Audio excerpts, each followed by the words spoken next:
રહ્યા છો સાજી સમાચાર .live। હવે જોઈએ અગત્યના સમાચાર।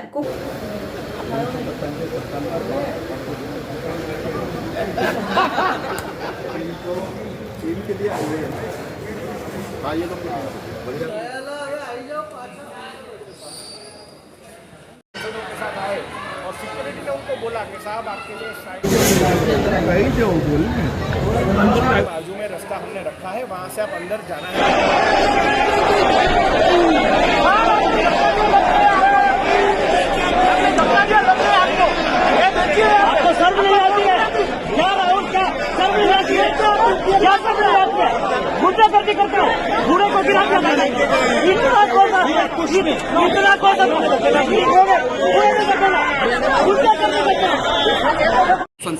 સંસદની બહાર જે થયું, રાહુલ ગાંધી સામે તમે ફરિયાદ કરી છે, શું બન્યું હતું? એ દિવસે સંસદની અંદર જ્યારે અમારા ભાજપના તમામ પાર્લામેન્ટેરિયન્સ શાંતિપૂર્વક જ્યારે પ્રદર્શન કરી રહ્યા હતા, ત્યારે રાહુલ ગાંધીજી અને એમના તમામ સાથી સાંસદો સાથે તેઓ આવ્યા અને આગળ ઘસી આવતા હતા, ત્યારે સિક્યોરિટી પર્સનલે એવું કહ્યું કે બાજુમાં એક એવો દરવાજો છે કે જ્યાંથી આપ જઈ શકો છો શાંતિપૂર્વક, અને અમે લોકો પણ એ જ દરવાજાથી જતા હતા જ્યારે કોંગ્રેસ આટલા સમગ્ર સત્ર દરમિયાન પ્રદર્શન કરતું હતું ત્યારે, પરંતુ રાહુલ ગાંધીજીએ એવો નિર્ણય કર્યો, નહીં મેં સબકે બીચ મેં સે હી જાઉંગા, અને એ રીતે તમામને ધકેલતા તેઓ અંદર ગયા અને અંદર જતાં અમારા બે વરિષ્ઠ સાંસદોને વાગ્યું, અમારા પ્રતાપ સારંગીજીને આગળ માથામાં વાગ્યું અને મુકેશ રાજપૂતજીને પાછળ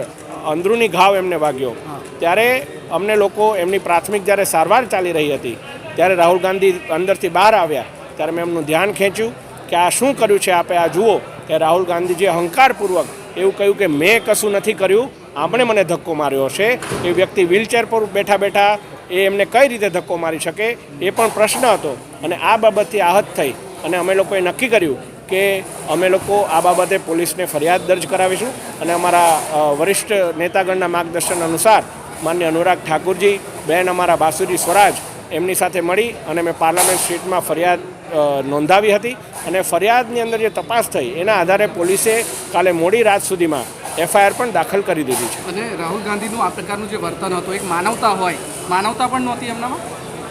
હું માનું છું કે જ્યારે કોઈ પક્ષ વિપક્ષની અંદર આવા સેટઅપમાં આપણે કામ કરતા હોય અને આપણાથી કોઈને ધક્કો પણ વાગી જાય તો આપણે પૂછતા હોઈએ કે એવી સ્પિરિટ હોય કે આપ બરાબર તો છો, આપને કોઈ જરૂર તો નથી। આજે મુહાબતની દુકાન જે કે છે એ મુહાબતની કી દુકાનના શટર કાલે ખુલી ગયા અને એની અંદર કેવા પ્રકારની મુહાબત છે એ સમગ્ર દેશે જોઈ લીધું। એમણે માત્ર ને માત્ર અહંકારપૂર્વક એવો જવાબ આપ્યો, એમને એવું લાગ્યું કેમેરો નથી અહીંયા એટલે આવો જવાબ આપ્યો कि भाई ये क्या, मैंने कुछ नहीं किया, उन्होंने मुझे धकेला, ऐसे करके एम કરીને એ જતા રહ્યા। ઓકે, તો તમે કીધું કે આ સંસ્કૃતિ ભારતીય સંસ્કૃતિ ન હોઈ શકે। હું માનું છું કે જે પ્રકારે રાહુલ ગાંધીજીએ આવું કર્યું, આપણે પણ ઘણીવાર બીજા દેશની સંસદોના આવા ફોટા જોતા હોય છે, આવા વિડીયો જોતા હોય છે,